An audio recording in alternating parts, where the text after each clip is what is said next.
dengan kita dalam nama Tuhan yang menjadikan langit dan bumi.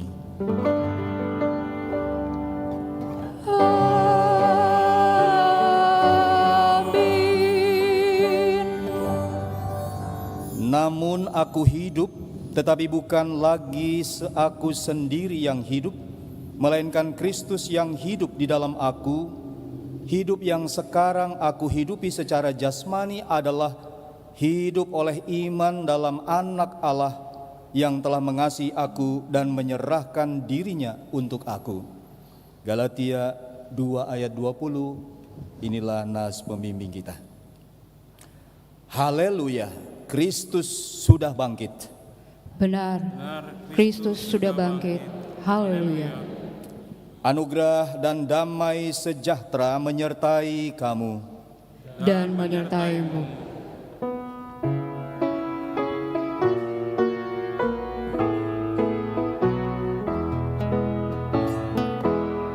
Semua yang tercipta, hai alam semesta, agungkan nama Tuhan dan puji kasih-Nya. Matahari, bulan, bintang, burung-burung, ikan-ikan, seluruh marga satwa di gunung dan lembah. Ya Yesus Tuhan kami, Kau bangkit mulia. Tuhan kami, Kau bangkitkan baptisan tandanya, agar kami menerima hidup baru tak terkira, dan kami jadi saksi di alam semesta.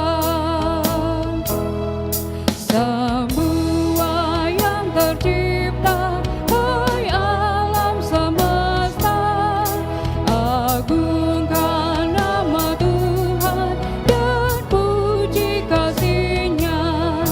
Oleh Yesus disampaikan pengampunan, pendamaian, kelak di bumi baru genap semuanya.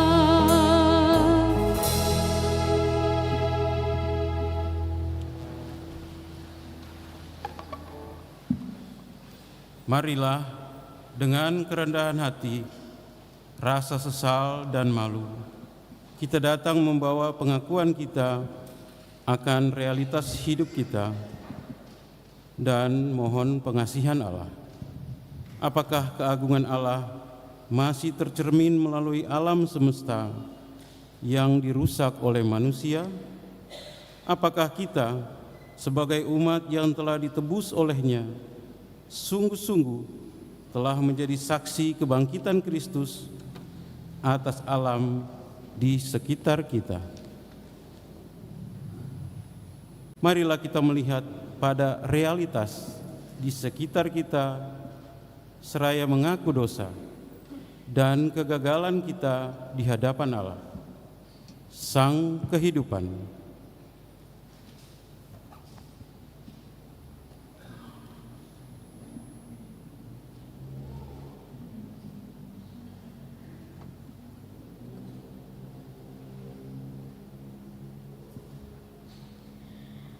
Betapa banyaknya karya-Mu Tuhan yang telah dilecehkan oleh tangan manusia. Kami telah memanfaatkan alam ini dengan tak berhikmat. Bumi kini penuh dengan kerusakan.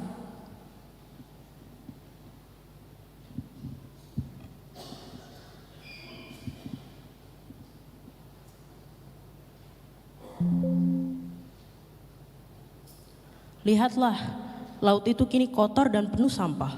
Ikan-ikan keracunan dan kura-kura tersumbat sedotan. Di situ juga berlayarlah kapal-kapal besar, menancap pancang di laut demi memperoleh minyak.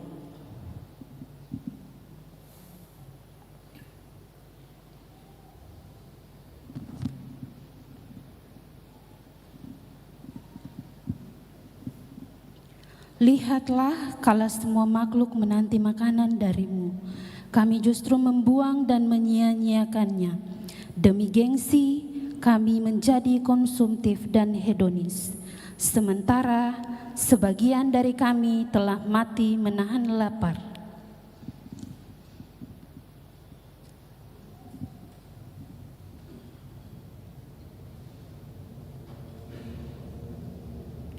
Lihatlah, kala nafasmu terhembus untuk memberi kehidupan, polusi nan tebal kini telah mencekik sesama kami. Asap yang keluar dari cerobong pabrik dan kendaraan bermotor membuat nafas anak-anak menjadi sesak.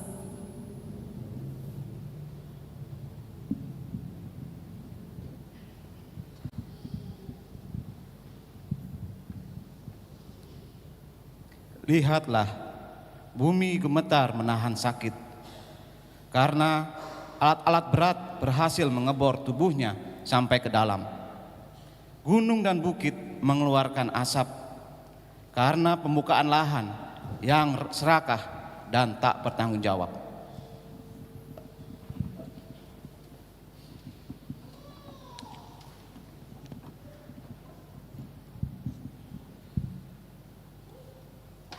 Keagungan macam apa yang kini dapat dijumpai melalui alam sekitar? Bumi hancur, tak seindah seperti sedia kala. Siapakah yang bertanggung jawab atasnya?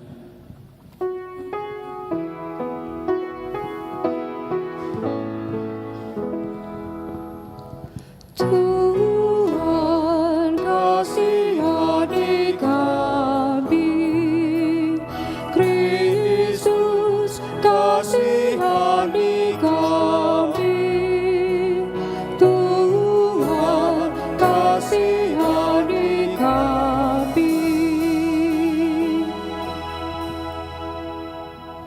Kepada setiap orang yang telah mengaku dosa dan bertobat dari perilakunya yang berkontribusi pada kerusakan alam, dengarlah berita anugerah bagi kita dan bagi seluruh ciptaan, seperti tertulis dalam Roma 8 ayat 1 dan 2 Korintus 5 ayat 17 yang menyatakan, sekarang tidak ada penghukuman bagi mereka yang ada di dalam Kristus Yesus.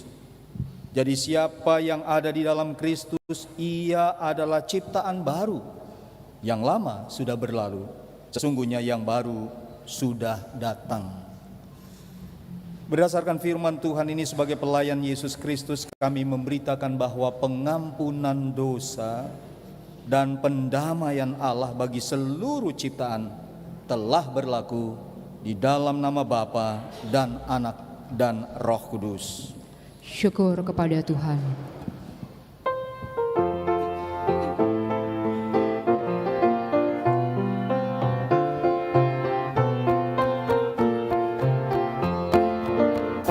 Perubahan ajaib terjadi padaku ketika kasih Yesus masuk di hatiku. Api Roh-Nya yang kudus murnikan jiwaku, hingga hidupku yang lama kini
yang dikasihi Tuhan, mari berdiri untuk mendengarkan perintah hidup baru seperti tertulis dalam surat Efesus 4 ayat 21 sampai 24 yang menyatakan demikian.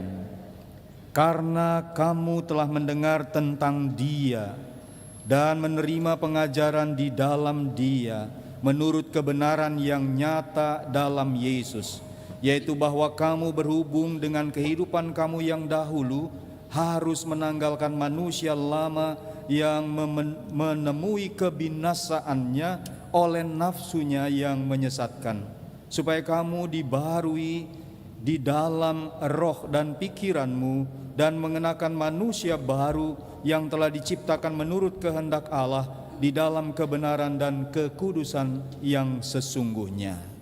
Roh Kudus menolong kita mewujudkan kemuliaan Allah dalam seluruh hidup dan kesaksian kita di dunia.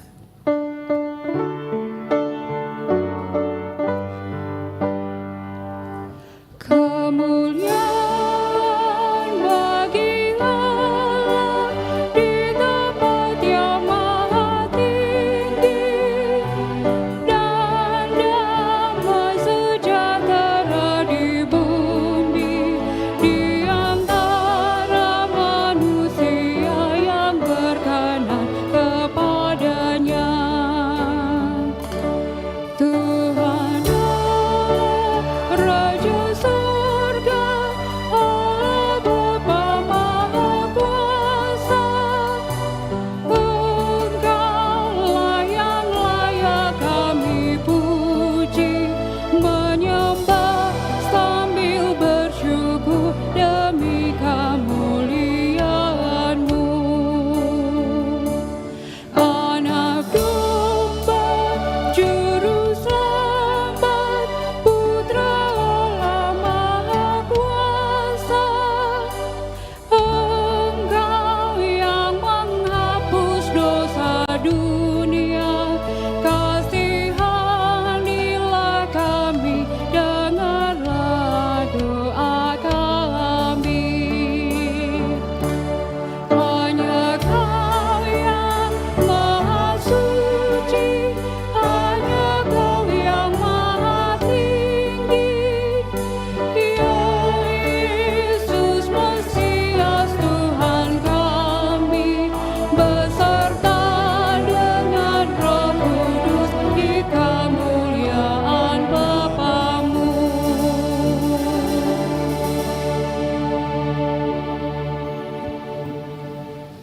Pada jam ibadah hari Minggu saat ini ada paduan suara dari SMP Caritas Jakarta. Paduan suara ini akan memuliakan nama Yesus untuk kali pertama dengan judul lagu Angels. Oh, mohon maaf. Paduan suara atau Kolintang Mentari lebih dulu. Ya, sesuai jadwalnya Kolintang Mentari. Setelah ini baru paduan suara Caritas. Kolintang Mentari akan menyanyikan sebuah lagu Pengharapanku, lalu akan disusul oleh paduan suara SMP Caritas.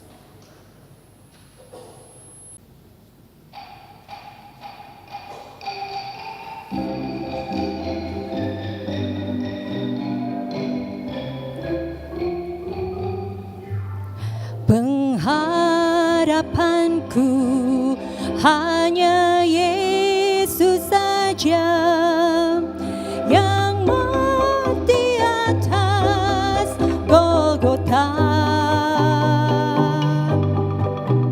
Dia gembala jiwaku yang sungguh, Yesus Dia harapanku. Yesus harapan jiwaku, Yesus penebus dosaku.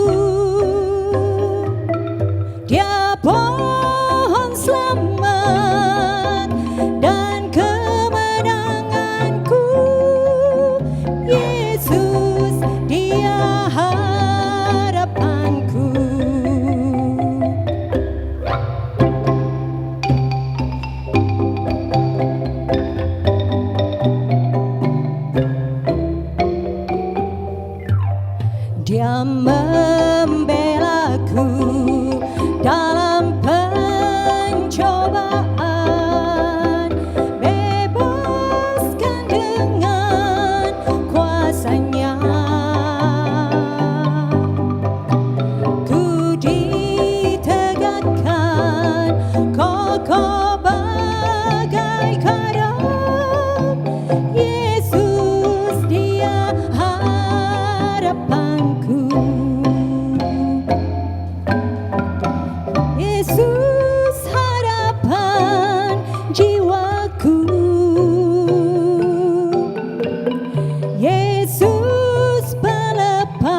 pohon selamat dan kemenanganku. Yesus, Dia harapanku. Yesus, harapan jiwaku. Yesus, melepas dosaku. Dia pohon selamat dan kemenanganku. Yesus, Dia harapanku. Yesus, Dia harapanku.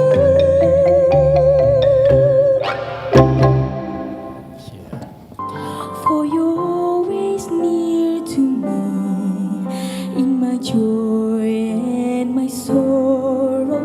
For you ever care for me, lifting my spirits to the sky, where a million angels sing in amazing harmony.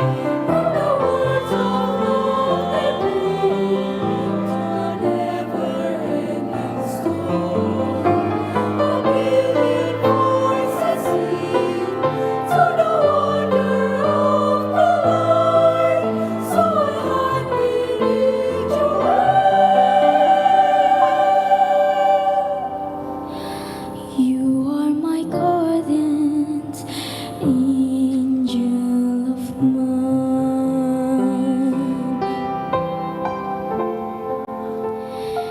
Angel of mine.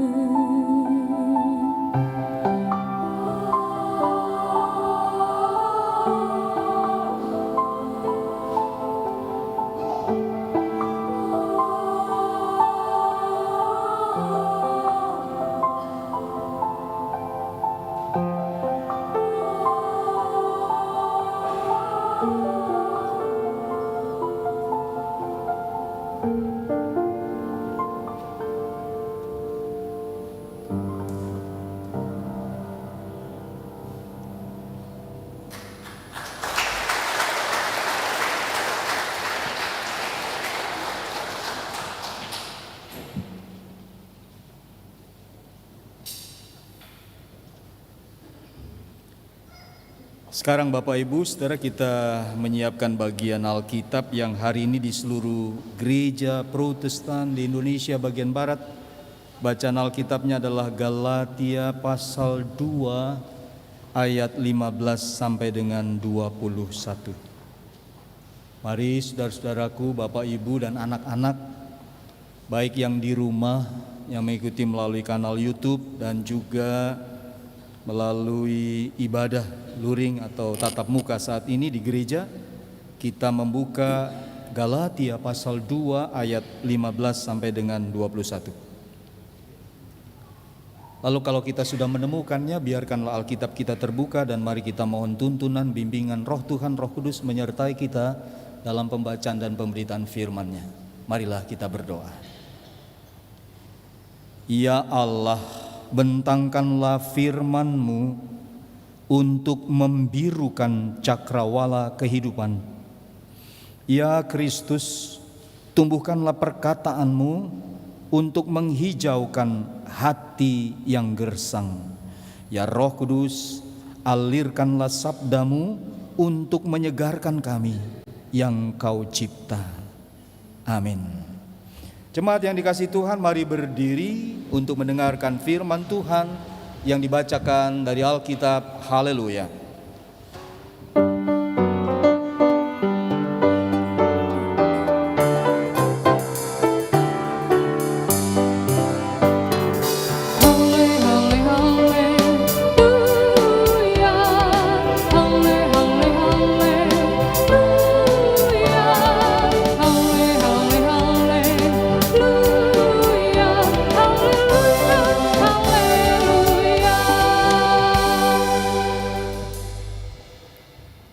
Jemaat yang dikasihi Tuhan, Pembacaan Alkitab pada pagi hari ini adalah dari surat Galatia 2 ayatnya yang ke-15 sampai dengan ke-21 yang menyatakan, menurut kelahiran kami adalah orang Yahudi dan bukan orang berdosa dari bangsa-bangsa lain. Kita tahu bahwa tidak seorang pun yang dibenarkan karena melakukan hukum Taurat, tetapi melalui iman dalam Yesus Kristus. Sebab itu kami pun telah percaya kepada Kristus Yesus supaya kami dibenarkan karena iman dalam Kristus dan bukan karena melakukan hukum Taurat. Sebab tidak ada seorang pun yang dibenarkan karena melakukan hukum Taurat. Namun jika kami sendiri sementara kami berusaha untuk dibenarkan dalam Kristus ternyata adalah orang-orang berdosa, apakah hal itu berarti bahwa Kristus adalah pelayan dosa? Sekali-kali tidak. Jikalau aku membangun kembali apa yang telah kurombak, aku menyatakan diriku sebagai pelanggar hukum Taurat. Sebab aku telah mati oleh hukum Taurat untuk hukum Taurat, supaya aku hidup untuk Allah. Aku telah disalibkan dengan Kristus. Namun aku hidup, tetapi bukan lagi aku sendiri yang hidup, melainkan Kristus yang hidup di dalam aku. Hidup yang sekarang aku hidupi secara jasmani adalah hidup oleh iman dalam Anak Allah yang telah mengasihi aku dan menyerahkan dirinya untuk aku. Aku tidak menolak anugerah Allah, sebab sekiranya ada pembenaran melalui hukum Taurat, sia-sialah kematian Kristus. Demikian pembacaan Alkitab. Hendaklah firman Tuhan dengan segala kekayaannya diam di dalam hatimu dan ucaplah syukur kepada Allah. Kepadamu puji-pujian, pada syukur dan kemuliaan, Bapa, Putra dan Roh Kudus, sampai kekal dan abadi. Namun aku hidup, tetapi bukan lagi aku sendiri yang hidup, melainkan Kristus yang hidup di dalam aku. Siapa yang tidak kenal, tidak tahu kata-kata yang indah ini ya? Paling tidak ada dua lagu yang diciptakan berdasarkan ayat Alkitab Galatia 2 ayat 20 ini. Adapun hidupku ini bukannya aku lagi, melainkan Kristus yang hidup di dalam aku. Itu lagu yang pertama. Yang kedua, hidupku bukannya aku lagi, tapi Yesus dalamku. Hidupku bukannya aku lagi, tapi Yesus dalamku. Yesus hidup. Ya kan, pasti kita tahu lagu-lagu itu. Bapak Ibu, saudara-saudara, saya menyediakan PPT-nya, saya ditampilkan. Menarik sekali, dan ini esensi, ini fundamen, ini prinsip dari kehidupan tentang keselamatan Allah melalui anugerah. Ya, bahwa Rasul Paulus secara lahiriah adalah sebagai orang Yahudi. Wah, dia kenal betul. Dia lahir sebagai orang Yahudi, begitu ya. Dia ikut betul aturan hukum Taurat. Bagaimana mereka harus disunat, bagaimana mereka harus menghindari makanan-makanan yang dilarang dalam Imamat 11, bagaimana mereka mentaati peraturan hukum Sabat, bagaimana hukum Taurat yang lainnya dia ikuti, Bapak Ibu saudara-saudara. Namun ya, sekalipun dia secara lahir ya sebagai orang Yahudi, ya bukan bangsa asing atau non Yahudi, ya itu kalau orang Yahudi itu merasa diri spesial sekali, ya sehingga bangsa lain itu adalah bangsa yang tidak diselamatkan, begitu ya. Kalau mereka bilang itu bahan bakar untuk neraka, begitu ya. Nah, hanya bangsa Yahudi begitu, bangsa yang terpilih, bangsa yang luar biasa ini. Nah, Bapak Ibu, tetapi Rasul Paulus tidak mengandalkan statusnya. Karena baginya yang terutama adalah iman. Anugerah Allah yang ditanggapi dengan iman di dalam Yesus Kristus dan meladani hidupnya. Jadi kalau dilihat Galatia ini ada persoalan-persoalan yang orang-orang Yahudi mau memaksakan bagaimana kalau orang Yahudi Kristen itu dan orang-orang Yahudi non-Kristen, bangsa-bangsa asing, itu mungkin orang Roma, orang Galatia, orang Efesus, orang Kolose di luar Yerusalem, Bapak Ibu Saudara-saudara, kalau mau masuk Kristen harus mengikuti adat istiadat Yahudi itu, diyahudikan dulu. Wah, ini kan parah. Bagaimana kematian Kristus itu segala-galanya bisa diganti dengan yang lain, sekalipun itu hukum Taurat. Nah, ini sesuatu yang berubah dari Rasul Paulus begitu radikal, ya Bapak Ibu Saudara-saudara, karena baginya yang terutama adalah iman kepada Yesus Kristus dan meneladani hidupnya. Yang ia terima adalah manusia dibenarkan oleh karena anugerah Allah, pemberian Allah, bukan dengan usaha manusia, sekalipun itu melalui hukum Taurat yang dia geluti dari kecil. Itulah sebabnya ia katakan hidupnya bukannya oleh dirinya sendiri, melainkan Kristus yang hidup dan berkarya melalui dirinya. Wow, ini tidak mudah Bapak Ibu Saudara, merubah paradigma hidup kita, bahwa hidup yang kita hidup ini bukan diri kita sendiri gitu loh, tapi bagaimana Kristus hidup. Ya, Calvin pernah mengatakan mystica unio atau union mystical, itu kesatuan diri kita pada Allah. Manunggaling kawulolan Gusti, ya, kedekatan kesatuan kita dengan Allah yang menciptakan kita. Atau seperti Mother Teresa yang mengatakan keep close to Jesus. He loves you. God bless you. Bagaimana jaga kedekatan dengan Yesus. Jadi Rasul Paulus adalah seseorang yang betul-betul dirubahkan. Begitu radikal Bapak Ibu, sehingga dia bisa mengatakan, aku hidup tetapi bukan lagi aku sendiri yang hidup, melainkan Kristus yang hidup di dalam aku. Hidup yang sekarang aku hidupi secara jasmani adalah hidup oleh iman dalam anak Allah yang telah mengasihi aku dan menyerahkan dirinya untuk aku. Jadi itu sentral sekali. Kenapa Paskah itu menjadi hal yang sentral? Kematian, kebangkitannya menjadi titik tolak yang penting bagi iman Kristen. Nggak ada yang lain. Nggak boleh ditaruh embel-embel hukum Taurat lagi. Nggak boleh ditaruh yang lain. Injil Kristus tentang ini. Lalu Bapak Ibu Saudara-saudara, dia terlahir sebagai Yahudi. Sekali lagi Rasul Paulus, di mana kehidupan lama Paulus dikuasai dan taat pada hukum Taurat. Namun ia bukan lagi berjuang untuk hukum Taurat itu. Ya, dia tidak berjuang lagi untuk hukum Taurat supaya dibenarkan, ya, dari hukum Taurat itu, tidak seperti itu, melainkan dibenarkan dan hidup karena iman.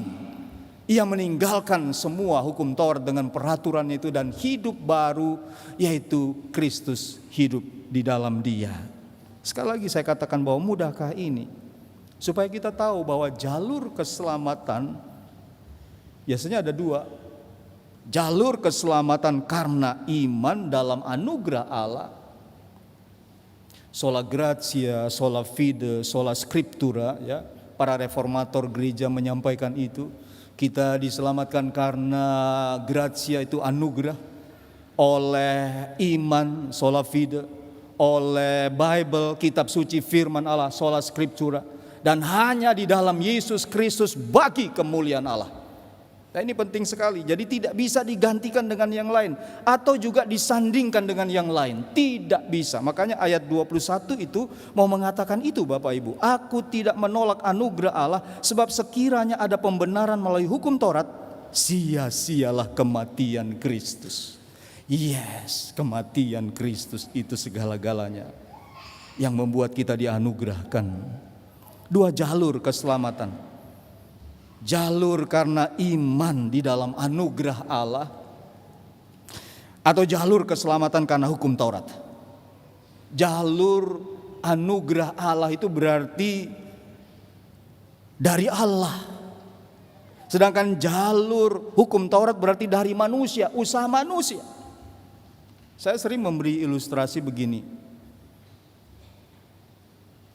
Kalau kita tahu surga itu steril dari dosa, tidak ada pun orang bisa masuk ke sana, Bapak Ibu Saudara. Enggak bisa. Sehebat-hebatnya manusia. Seperti tangga, kalau pelajaran katekisasi itu seperti tangga yang tidak pernah sampai ke sorga.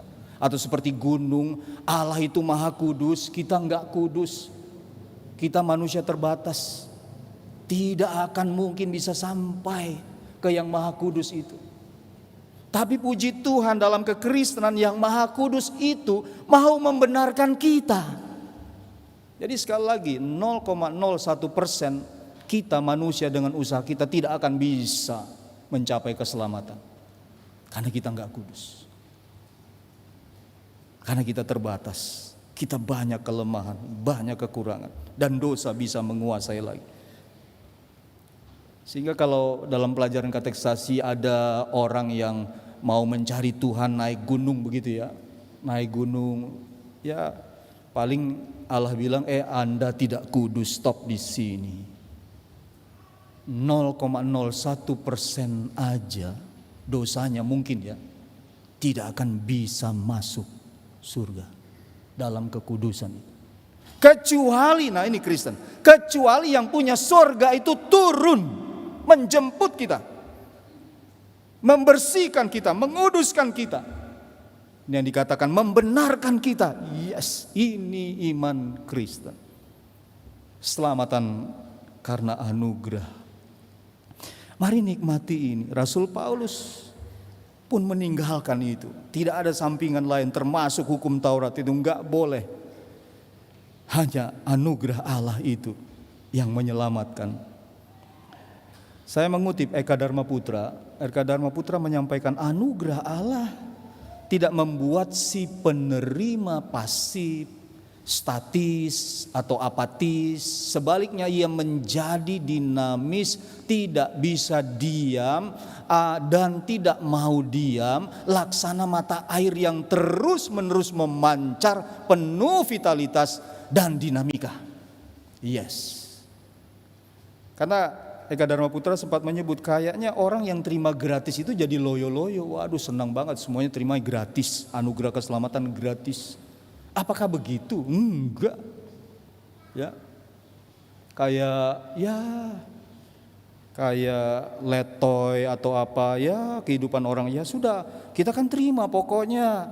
Masih kecil ingin dimanja, remaja hidup orang muda foya-foya, sudah tua pun ingin masuk surga. Waduh, enak sekali kan begitu, Bapak Ibu Saudara. Ternyata kehidupan tidak begitu. Justru orang yang dikaruniakan anugerah Allah, Bapak Ibu Saudara, ia tidak akan pernah diam seperti mata air itu yang terus menerus memancar penuh vitalitas dan dinamika dalam arti yang baik secara positif.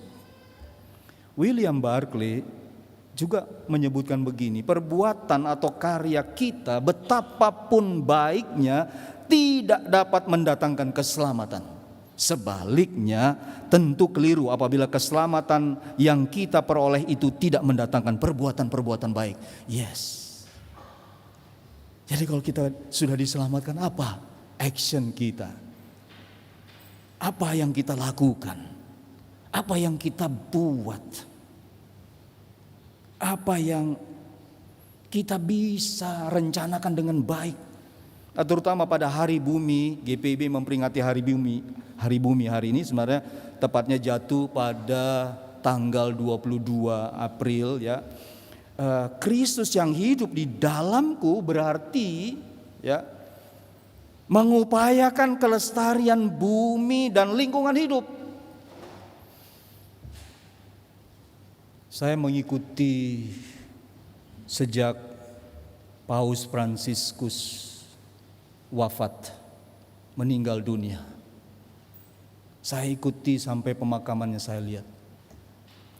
Rupanya pada saat Paskah, sehari sebelum dia meninggal, ia menyampaikan selamat Paskah kepada umat Katolik, kepada umat Kristen lainnya, atau kepada sahabat-sahabatnya. Tetapi Bapak Ibu Saudara, ada pesan-pesan yang menarik.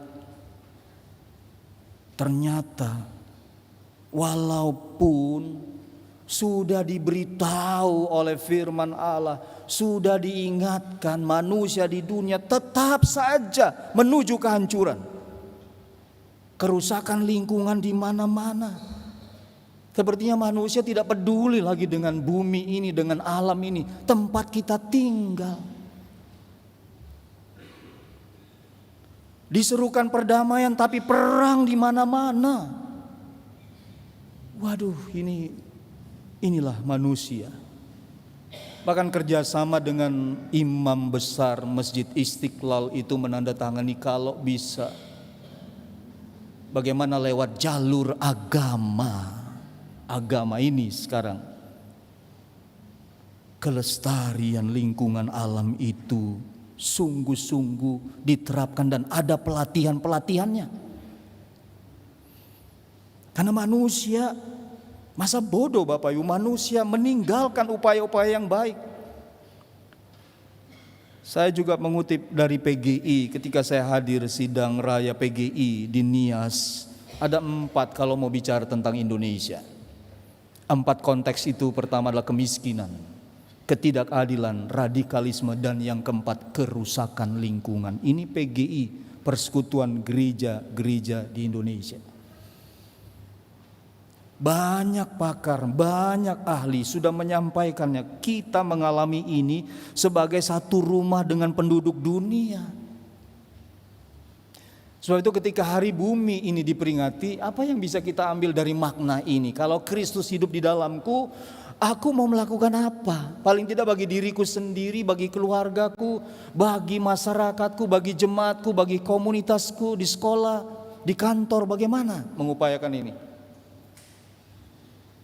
Ada beberapa solusi Bapak Ibu saya sampaikan. 1, mengurangi penggunaan kertas agar pohon-pohon tidak ditebangi lagi. Paperless, gereja kita sudah mengupayakan ini. Bapak Ibu tidak dapat tata ibadah lagi, kecuali para petugas. Tidak dapat warta jemaat lagi. Semoga ini menjadi hal yang sustainable, berkelanjutan. Terus menerus diupayakan. Enggak mudah loh. Karena sekalipun orang-orang sudah pakai alat komunikasi seperti ini, atau orang sudah pakai tab, orang sudah pakai gadget, pakai komputer, tetap aja masih membutuhkan kertas. Paling tidak mengurangi penggunaan kertas. Yang kedua, berkomitmen untuk tidak menggunakan plastik. Saya sejak di Jogja, terus ke Medan dan ke Jakarta, saya selalu bawa tumbler saya yang putih, yang sudah orang Medan bilang kopek-kopek, penyok-penyok karena jatuh berkali-kali. Kenapa saya tidak mau menggunakan minuman kemasan? Karena sampahnya itu ratusan tahun baru musnah. Dan Indonesia kalau nggak salah ya nomor 2 sampah plastik itu di dunia. Makanya ada film Pulau Plastik. Buka di internet cari, itu ngeri banget. Ratusan tahun baru musnah Bapak Ibu Saudara-saudara. Ya. Bawalah tumbler. Kalau teman-teman saya di UKDW, dosen-dosen UKDW itu mereka kalau belanja tidak mau pakai tas kresek itu sampah rumah tangga yang paling banyak. Mereka pakai apa? Kalau air cair, mereka pakai keranjang mama dulu, ibu-ibu zaman dulu tuh keranjang-keranjang di anyam itu, mereka bawa itu. Atau mereka kalau benda cair mereka bawa rantang plastik atau rantang yang kaleng yang digunakan sekali terus. Digunakan terus. Tidak jadi sampah. Ya. Kemudian yang ketiga, bagaimana menangani sampah. Tempat sampah yang memilah-milah jenis sampah, mengubah limbah sampah menjadi sampah limbah rumah tangga menjadi handicraft, ya, berguna seperti bekas bungkus kopi. Saya di Jogja kreatif banget PKP-nya di sana, buat tas dari bungkus kopi, ya, dari permen, dibuat jadi dompet, tas, bahkan sampah organik, makanan-makanan sisa itu ada tempatnya, wadahnya, kemudian jadi pupuk, terus dijual, pupuk cairan. Waduh, ini kan kreatif. Ini yang saya bilang, mestinya orang-orang yang ditebus Kristus itu tidak pernah diam, mau dinamis, mau mengupayakan termasuk kelestarian alam ini. Yang keempat, itu ada tong sampah. Dulu kita pernah lomba membuat tong sampah. Saya coba membuatkan, ya, dan ya bukan juara satu, yang juara satu yang lain. Iya. Lalu di Medan, Immanuel Medan, Bapak Ibu, pernah ada bank sampah. Jemaat itu bawa plastik ke gereja. Nah ini dia. Ada pengurusnya bank sampah. Keren ya, bank sampah gitu ya. Tapi jemaat bawa plastik ke situ, ya, nanti ada dari pemerintah yang sudah ditunjuk pengepul itu, lalu menimbangnya, lalu dirupiahkan gitu. Itu ada pengelolanya, ya. Saya nggak tahu apakah masih jalan ini di Medan. Lalu menjadi yang kelima, menjadi contoh green culture, green church, gereja yang hijau di lingkungan gereja. Dimulai dari diri sendiri dan keluarga secara berkesinambungan. Sebelum ini, empat betul. Hemat energi, listrik dan air. Saya kalau di lingkungan gereja ini, maaf, saya kalau lihat listrik nyala, AC nyala, sudah selesai ibadah saya matikan. Di kamar mandi juga kalau ada keran-keran saya matikan. Saya kadang-kadang keliling lihat sampah plastik masih juga ada di gereja kita, Bapak Ibu, sekalipun kita gereja ramah lingkungan dan yang lain-lain, ya. Itu mestinya kita punya kesamaan untuk bisa, ayo yuk, gereja kita itu gereja yang juga sadar lingkungan, mulai dari kita. Saya lihat juga dengan Pak Pendeta Alex dan teman-teman PHM presbiter yang mengupayakan tidak minum lagi gelas minuman kemasan. Kemarin di SMJ kita pakai gelas-gelas kaca atau apa ya. Iya, seperti itu yang kayak dulu-dulu. Karena sampah plastik itu luar biasa merusak sekali lingkungan kita. Sebenarnya gambar-gambar tentang kerusakan lingkungan itu banyak sekali. Tadi sudah disampaikan, tapi saya cuma menyampaikan kiat-kiat ini. Mulai menanam pohon sebanyak mungkin. Kalau tabur ikan di mana gitu ya, di kolam atau di sungai. Kalau dulu di Medan tuh di Danau Toba, tabur ikan.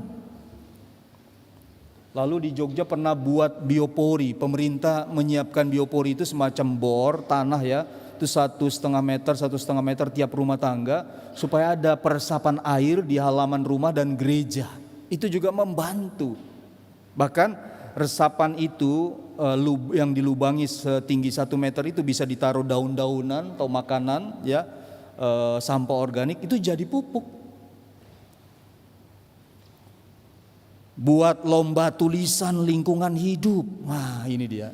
Selama saya di sini belum ada pernah buat lomba tulisan-tulisan anak-anak PAK, PTK, anak-anak sekolah minggu kita, atau gerakan pemuda ya, atau PKP, PKB, PKLU. Ayo buat tulisan lingkungan hidup. Yang terakhir nih, gereja bebas asap polusi. Wah, ini Pak Pendeta, dia bilang itu tulis no smoking itu Pak sering dibaca terbalik oleh orang-orang Sulawesi Utara. Kenapa? Smoking no, dia bilang. Smoking no, merokoklah di situ ya. Nah, kadang-kadang gereja kita diharapkan bebas asap polusi ya. Bagaimana ini ditangani dengan baik misalnya? Sekalipun mungkin orang tidak setuju, misalnya smoking area, semacam rest area ya. Pokoknya selama gereja tahan jangan merokok gitu. Gimana supaya bisa hidup sehat gitu ya. Nah, kalau gereja kita gereja yang ramah lingkungan, ini juga menjadi satu faktor yang penting. Coba mari kita lihat gambar-gambar ini. Ini dekat sama kita di Cilandak. Saya nggak tahu ini gereja mana, tapi di RT di sana ya itu menjadi contoh lingkungan sehat, keluarga dan pribadi sehat. Ini dekat dengan kita. Sebenarnya di perumahan-perumahan kita bisa jadi contoh itu. Menanam pohon.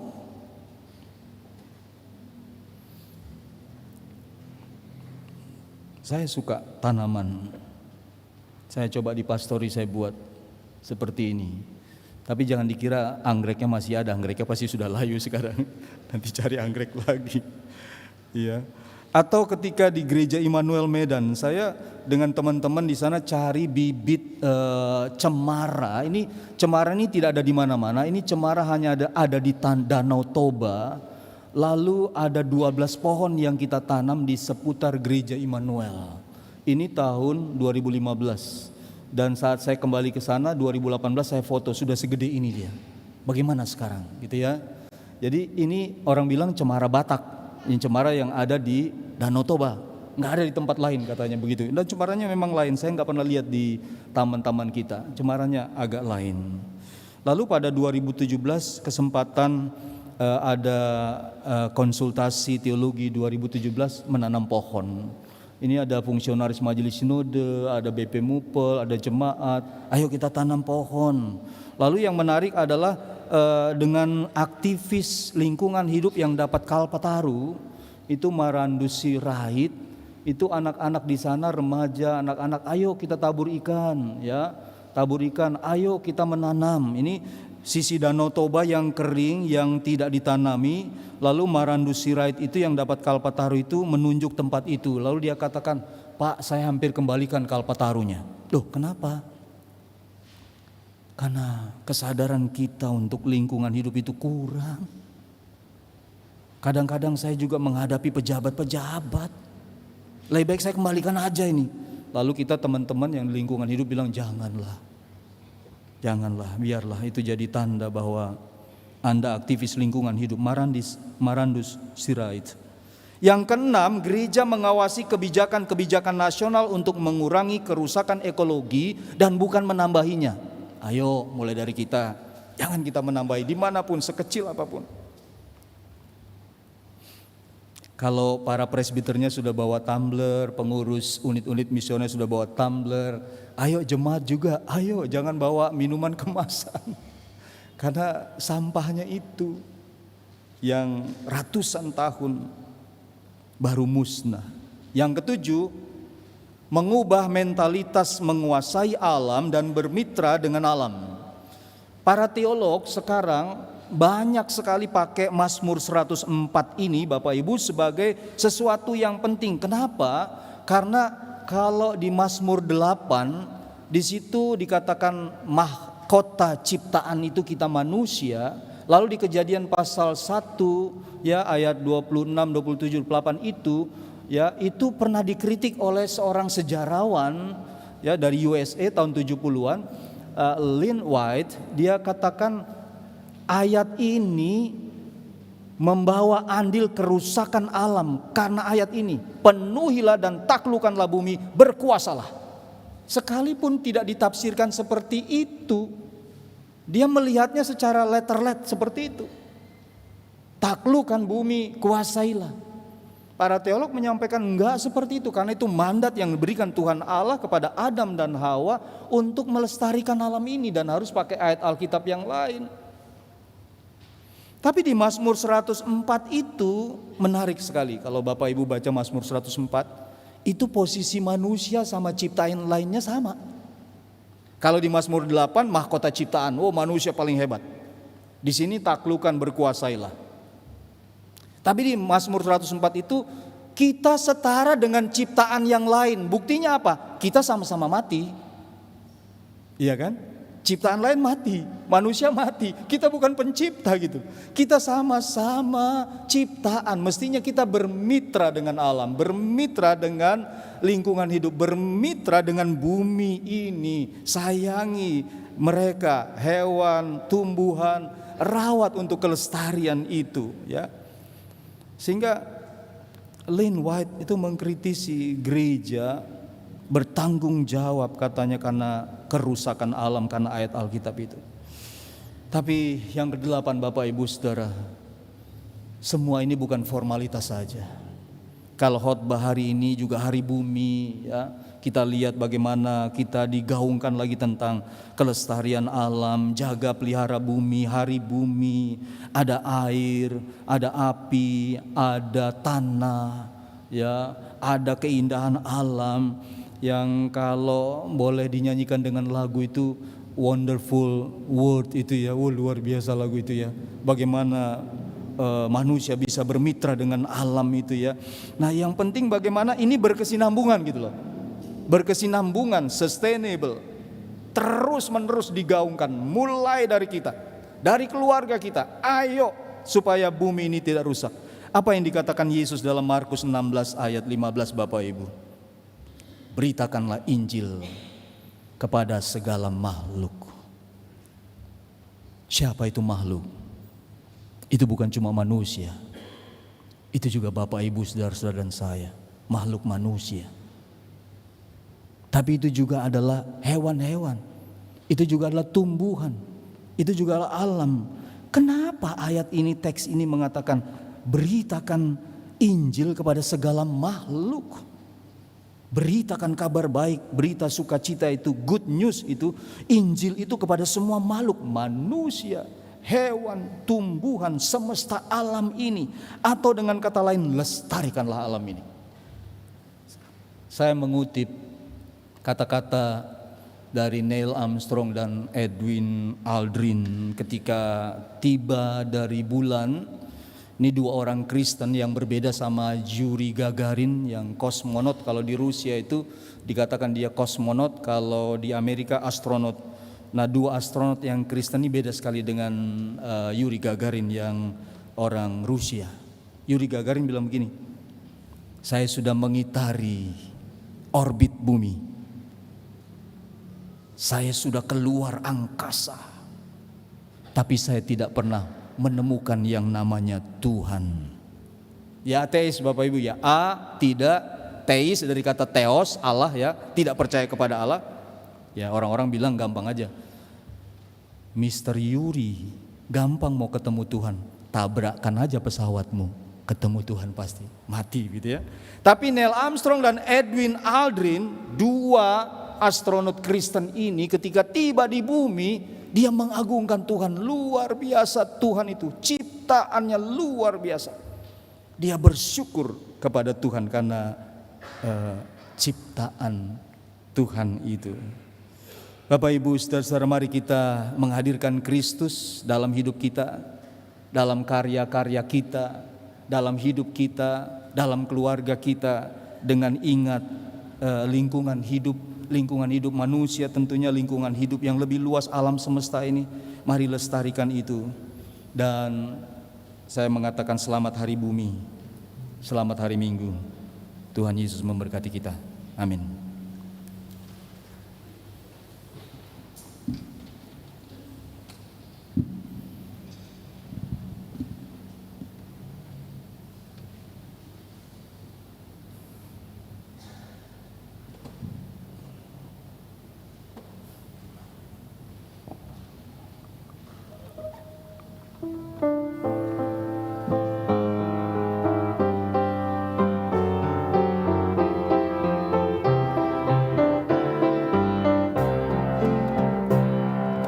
Mari semua bersuka Kristus berbangkit sorak haleluya. Tua dan muda nyanyi gembira Kristus berbangkit sorak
Jemaat yang dikasihi Tuhan, mari sekarang kita berdiri dan bersama dengan semua orang percaya di segala waktu dan tempat kita mengaku iman menurut rumusan pengakuan iman rasuli. Dengan hati dan mulut hendaklah masing-masing berkata demikian. Aku percaya kepada Allah, Bapa yang Maha Kuasa, Khalik langit dan bumi, dan kepada Yesus Kristus anaknya yang tunggal Tuhan kita, yang dikandung dari Roh Kudus, lahir dari anak darah Maria, yang menderita di bawah pemerintahan Pontius Pilatus, disalibkan, mati dan dikuburkan, turun ke dalam kerajaan maut. Pada hari yang ketiga, bangkit pula dari antara orang mati, naik ke surga, duduk di sebelah kanan Allah, Bapa yang Maha Kuasa, dan akan datang dari sana untuk menghakimi orang yang hidup dan yang mati. Aku percaya kepada Roh Kudus, gereja yang kudus dan am, persekutuan orang kudus, pengampunan dosa, kebangkitan daging, dan hidup yang kekal. Jemaat, silakan duduk. Mari kita bersatu dalam doa syafaat. Mari kita berdoa. Kami bersyukur karena bumi dan seluruh isinya diciptakan oleh Allah dengan penuh kasih dan keteraturan. Kami diminta untuk melestarikannya. Tolonglah ya Tuhan. Mohon pengampunan dan hati yang baru untuk mengelola bumi dengan kasih dan tanggung jawab. Sebagaimana Engkau mengajarkan kami, beritakanlah Injil kepada segala makhluk. Artinya membawa sukacita, kabar baik, berita damai sejahtera kepada lingkungan hidup. Memohon Tuhan keadilan bagi kaum miskin yang terpinggirkan, yang paling terdampak oleh kerusakan lingkungan dimanapun mereka berada. Tuhan tolong sertai mereka. Kami percaya Engkau selalu berpihak kepada para korban. Berdoa kami untuk umat Tuhan yang hidup dengan kesadaran ekologis dalam menjaga dan merawat ciptaan Tuhan, serta memohon hikmat bagi pemerintah dan semua pihak yang memiliki wewenang tanggung jawab dalam mengelola sumber daya alam dan lingkungan. Kami serahkan ini di dalam tangan-Mu Tuhan. Secara khusus kami merindukan juga sumber kasih boleh menjadi gereja yang ramah lingkungan. Tuhan tolong kami mengupayakan mulai dari PHMJ, para presbiter, para pendeta, dan juga vikaris, bahkan unit-unit misioner sampai kepada semua umat-Mu, agar kami betul-betul memperhatikan hal ini. Karena dunia kami semakin rusak ya Tuhan. Suhu udara selalu bertambah, di mana-mana terjadi bencana-bencana alam akibat dampak kerusakan lingkungan.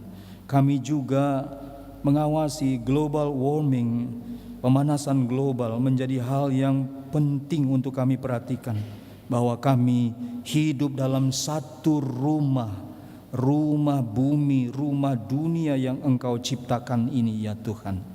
Kami berdoa untuk kehidupan pelayanan bagi GPIB Sumber Kasih.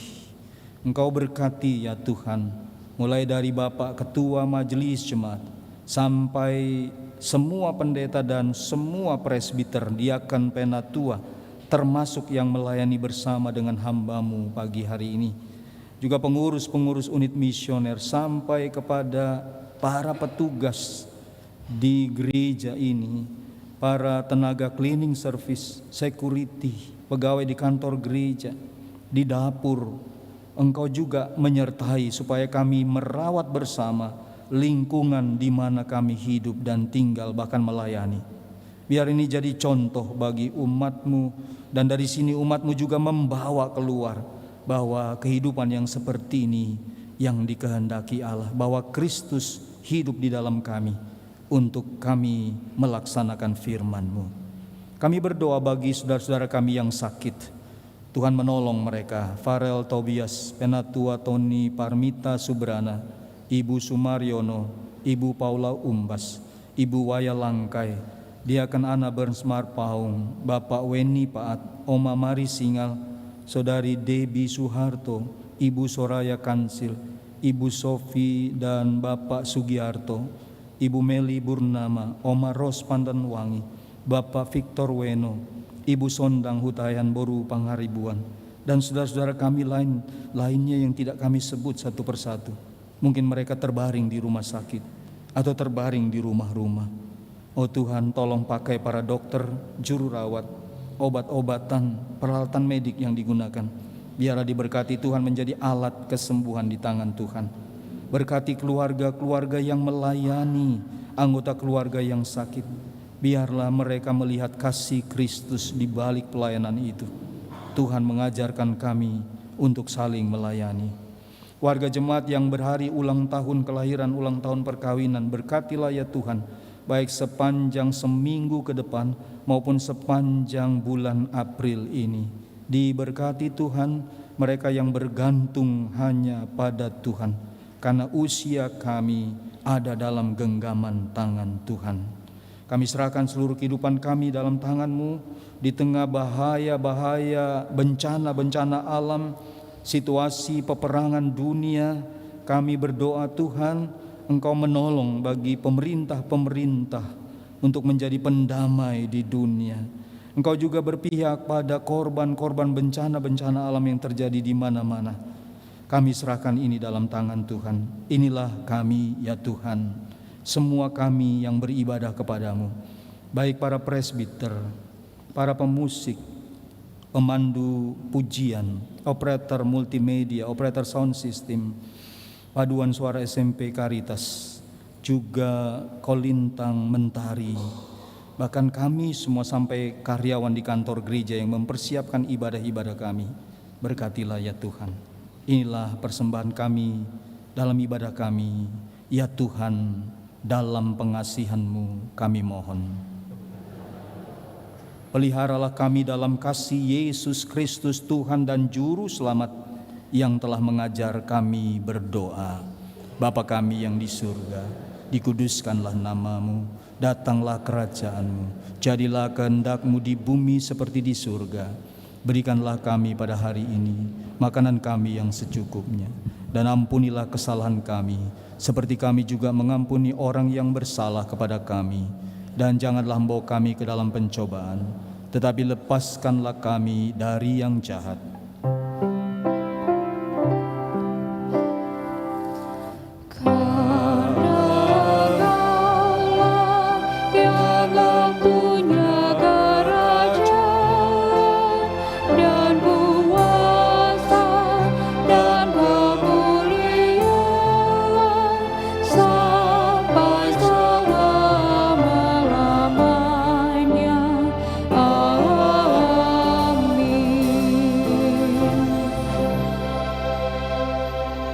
Persilakan anak-anak kami SMP Caritas Paduan Suara menyanyikan lagu yang kedua,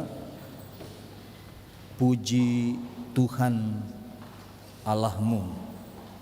Bapak Ibu saudara-saudara, saat mereka lomba di Hong Kong, mereka membawakan lagu kalau nggak salah Keroncong Kemayoran sama Sengko-Sengko. Ya, nanti lagu Sengko-Sengko itu terakhir ibadah. Mereka akan mengiringi kita keluar, mereka akan menyanyikannya setelah ibadah.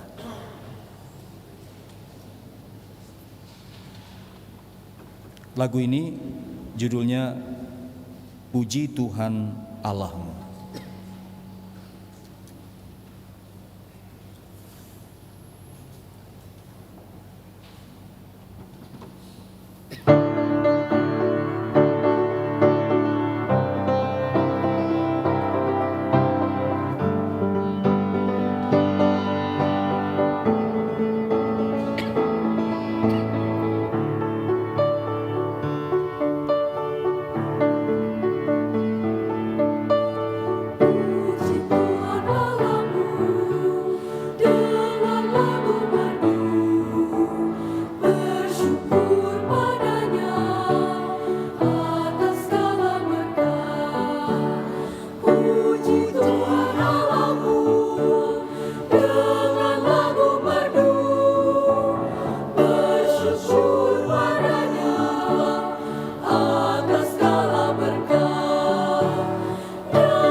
Jemaat yang dikasihi Tuhan, marilah memberikan persembahan sebagai tanda syukur dan pemberian diri kita kepada Allah.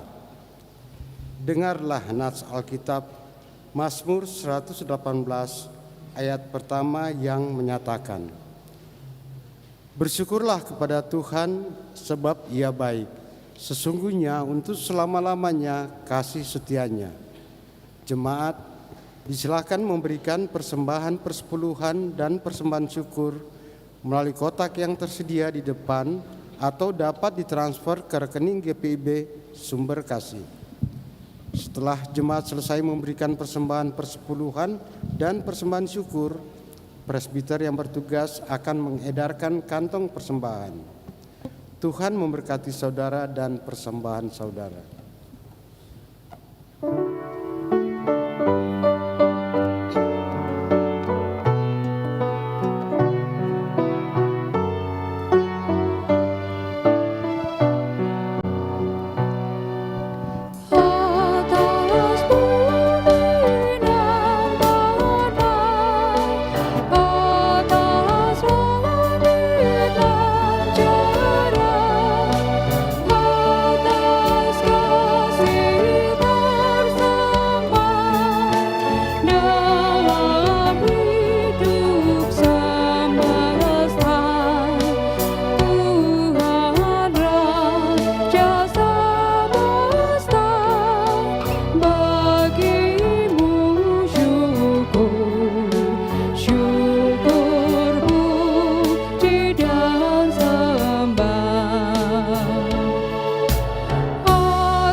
Jemaat yang dikasihi Tuhan, mari berdiri, kita berdoa untuk mensyukuri kebaikan Allah melalui alam ciptaan, seraya membawa persembahan yang telah kita kumpulkan.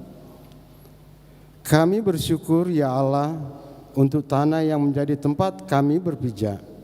Darinya segala tanaman, tumbuh dan makanan dan tersedia. Kami bersyukur ya Allah untuk air yang memberi minum bagi burung dan keledai, dan untuk semua bahan-bahan air yang menopang kehidupan. Kami bersyukur ya Allah untuk udara yang mengusap tubuh kami dengan lembut, dan untuk oksigen yang kami hidup setiap hari. Kami bersyukur ya Allah untuk matahari yang menjadi sumber energi panas, dan untuk bulan yang menerangi kami di malam gelap. Kami pun bersyukur untuk pemberian-Mu yang paling utama, Kristus Yesus, yang telah bangkit dari kematian bagai benih yang tumbuh setelah ditanam. Sebagai ungkapan syukur atas segala kebaikan-Mu ini, kami membawa persembahan yang asalnya dari-Mu jua. Terimalah dan kuduskanlah agar persembahan ini dapat dipakai untuk mendatangkan damai sejahtera bagi seluruh ciptaan. Pun pakailah diri kami untuk dapat mengalirkan kebaikan-Mu kepada sesama ciptaan yang kami jumpa. Di dalam nama Tuhan Yesus kami berdoa dan bersyukur. Amin. Silakan duduk.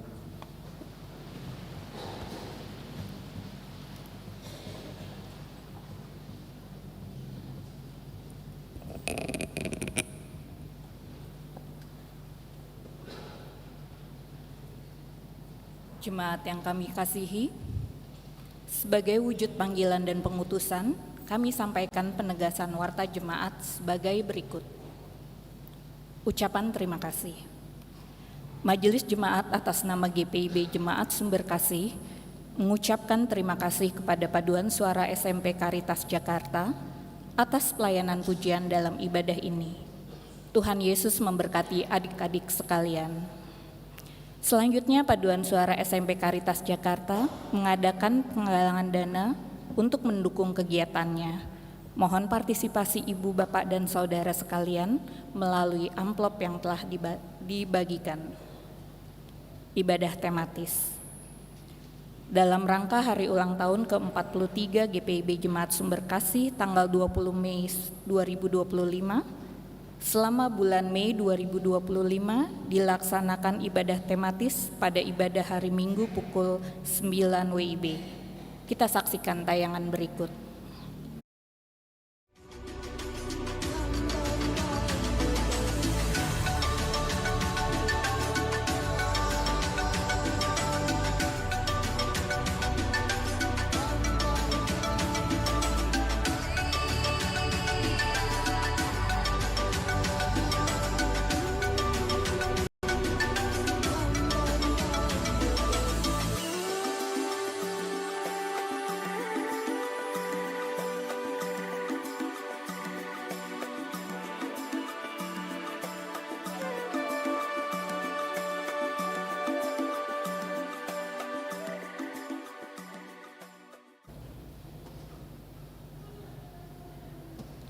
Pembinaan kajian 1700 tahun pengakuan iman Nikea Konstantinopel.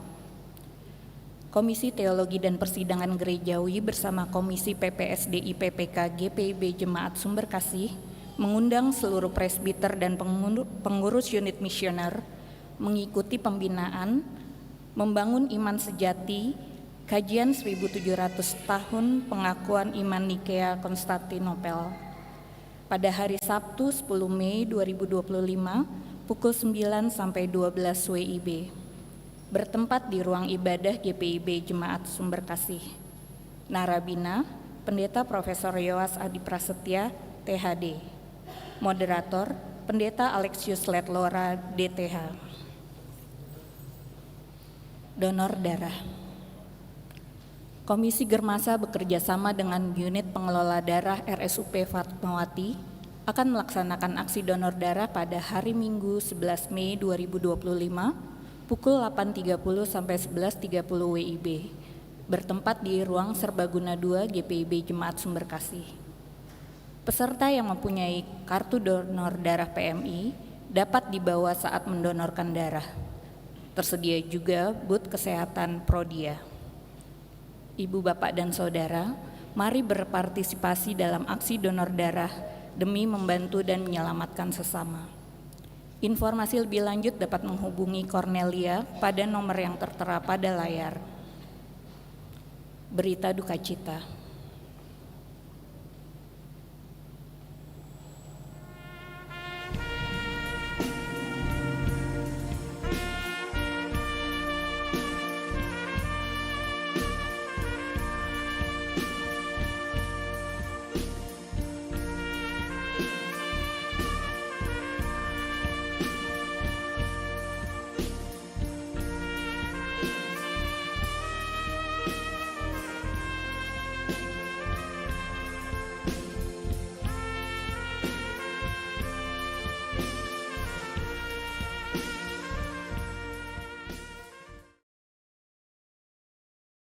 Dan jemaat.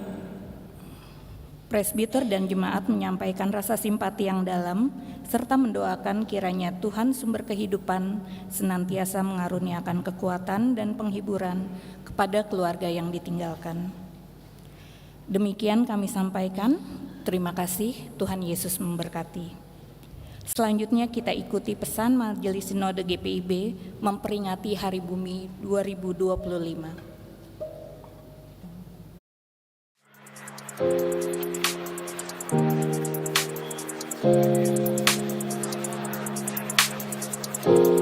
Hari Bumi yang kita peringati setiap tanggal 22 April adalah saat kita berhenti sejenak dan mengingat kembali firman Tuhan.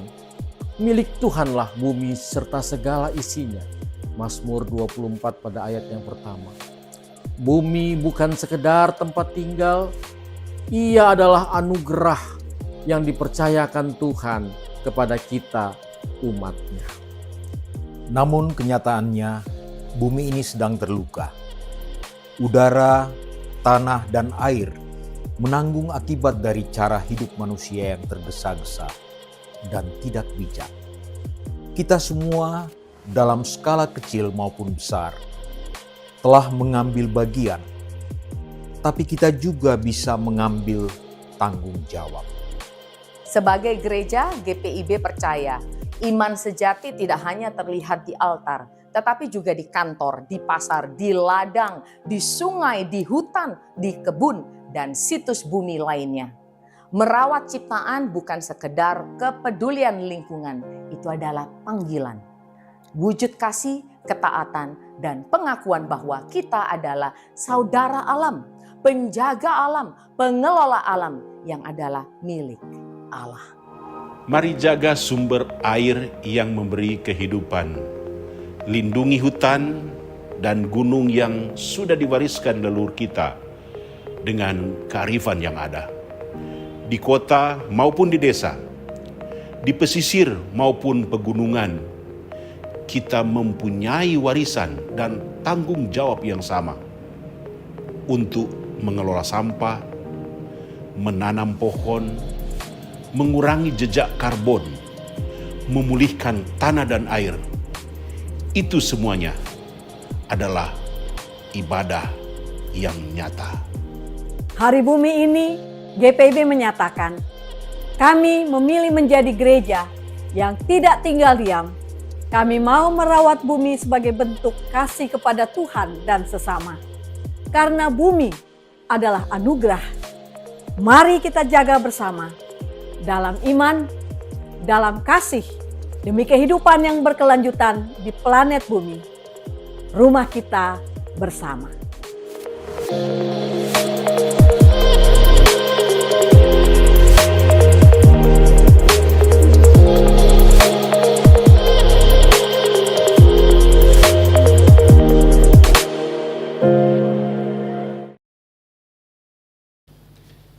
Ya, Bapak Ibu Saudara, mari kita berdiri. Anugerah keselamatan itu kita terima dengan gratis, cuma-cuma dari Allah. Tapi dari pihak Allah, Kristus dikorbankan dengan darah yang mahal bagi kita. Artinya, mari kita menanggapi anugerah keselamatan itu dengan hidup sesuai dengan apa yang dikehendakinya. Tanda kesedihan kita diutus olehnya karena hidup kita yang kita hidupi bukan lagi kita lagi yang hidup, melainkan karena Kristus hidup di dalam kita. Kita diutus untuk menghayati kembali keterhubungan kita sekaligus peran khusus kita sebagai manusia yang hidup dalam jejaring kehidupan bersama ciptaan lain. Kita pun diutus untuk membangun laku hidup baru yang mencintai alam tempat tinggal kita sebagai ungkapan syukur atas kebangkitan Kristus yang menandai awal dari ciptaan baru. Maka pergilah, sahabatilah setiap ciptaan yang kau jumpa dan saksikanlah kuasa kebangkitannya yang memulihkan kepada bumi dan segenap ciptaan sampai bumi dan langit baru paripurna di dalam kerajaannya yang mulia.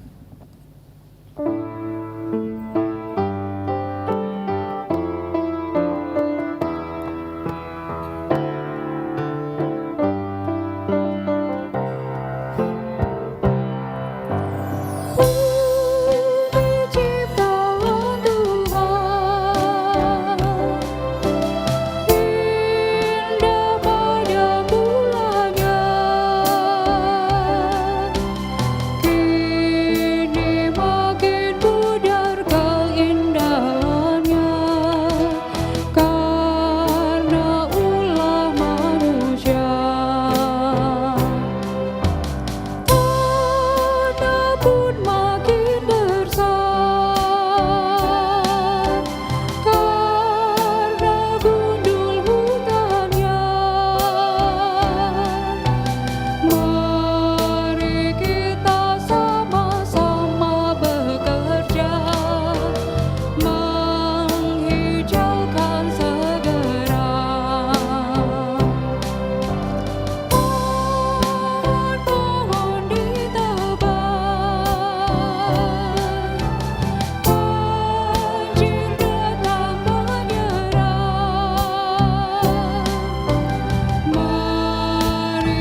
Sekarang angkatlah hati dan arahkanlah pikiranmu kepada Allah, serta terimalah berkat-Nya.